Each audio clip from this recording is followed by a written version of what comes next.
Hey guys, it's Tuesday evening. It was a beautiful day today, and it feels pretty nice. Now I've got the window open in my bedroom here, but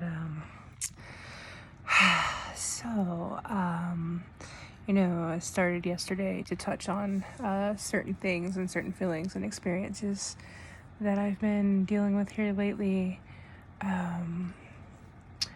But I feel like it was really just kind of the initial platform of getting into kind of some of the issues that I really want to delve deeper into, like regarding ancestral trauma. Trauma, right? We all have it. I know many of us are diagnosed with PTSD, and they say, well, childhood trauma, experiences that you had as a child that has, kind of set or paved the way for how you internalize things that happen or how things trigger you, or emotional responses that you have or things that you suppress or whatever the case may be. But what is trauma? Ancestral trauma, more specifically.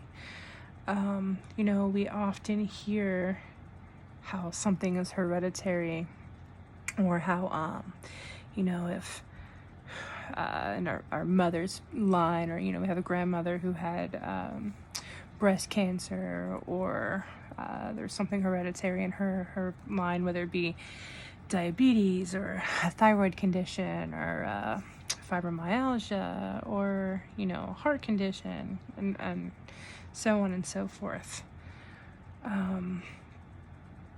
But what if the things that we inherit metaphysically and spiritually, the link with mental illness, which I think there's such a close line there with spiritual illness, because we are so overly medicated as a society.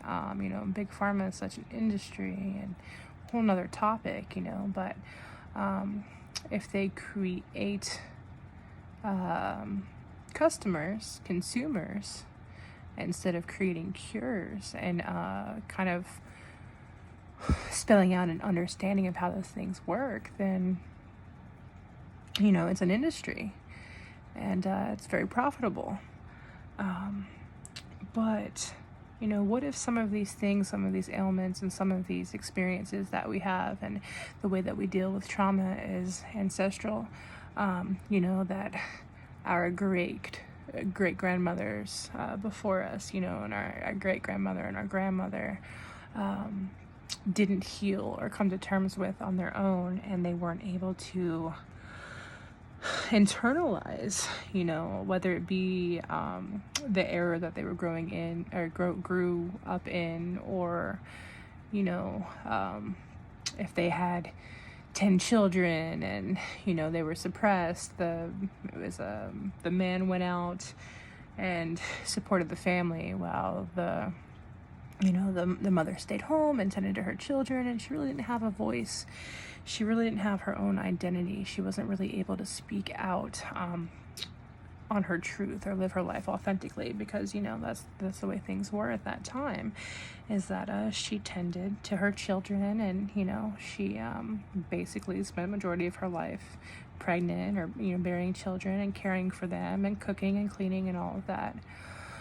But the way that we process trauma and store trauma in the body, and as a massage therapist, the loophole for me is kind of helping people to work through, stored trauma in the body, to really truly get a grasp and an understanding of physical pain, and how these emotional ailments manifest themselves in a physical way. And oftentimes I do feel like some of these conditions, like a thyroid disorder, hypothyroidism, for example.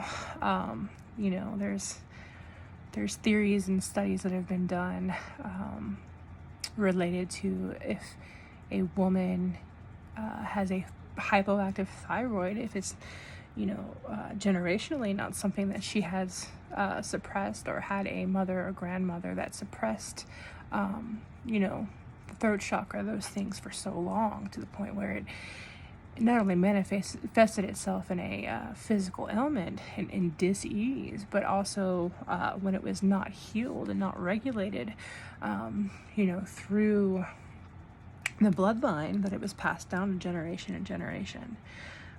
So that's just a very small portion of really kind of what is festering, and I am actually in the process of starting a channel. So I'll be laying things out a little bit more intricately as I kind of work through the processes.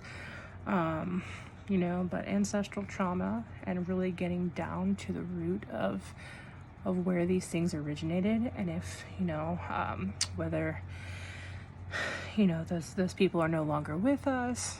And I mean, could go into a whole nother direction here with Samhain and the whole month of October, and honoring the dead and our ancestors, and kind of getting in touch with that vibration, and kind of working through those processes. But if someone in the bloodline has not healed those traumas, we find ourselves here in the now, going through this repetitious cycle of dis-ease and discomfort, and trying to get down to the bottom of understanding exactly how it, comes around full circle. I think it's really, really intricate and really interesting stuff, and I am making it my my mission, really, to specialize in working through trauma and assisting people with somatic experiencing, and understanding the mind-body connection, and how we kind of inherit those things spiritually, and another form of those STDs being a spiritually transmitted one, and kind of what we pick up. So not to go off on a tangent here, because I could definitely work out all the areas, but I am definitely going to be figuring out a segment for that, and really putting it down in a way that we can understand, and putting everything into perspective, because ancestral trauma is real, y'all, and if we don't get down to the root of it,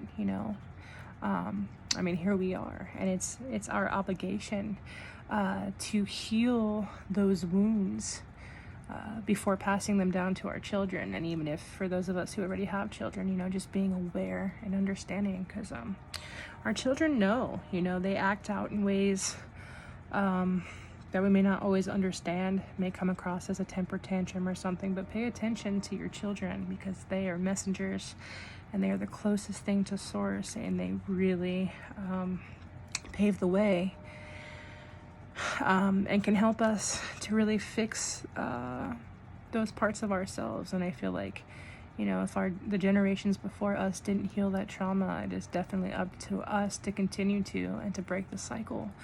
And kind of what I was speaking on yesterday, this is the time. This is definitely the time. There's more and more of us waking up. There's more and more of us doing the shadow work, and really trying to get down into the processes of breaking up, those continuous cycles. So, this may not be everybody's cup of tea. There's probably going to be plenty of you that are welcome to not follow, or I totally respect your beliefs and your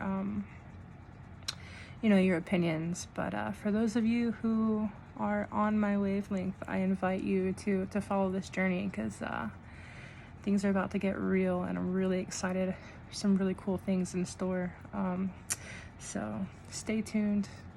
I hope that you are healthy and well, and having a wonderful evening. Much love to you. Good night.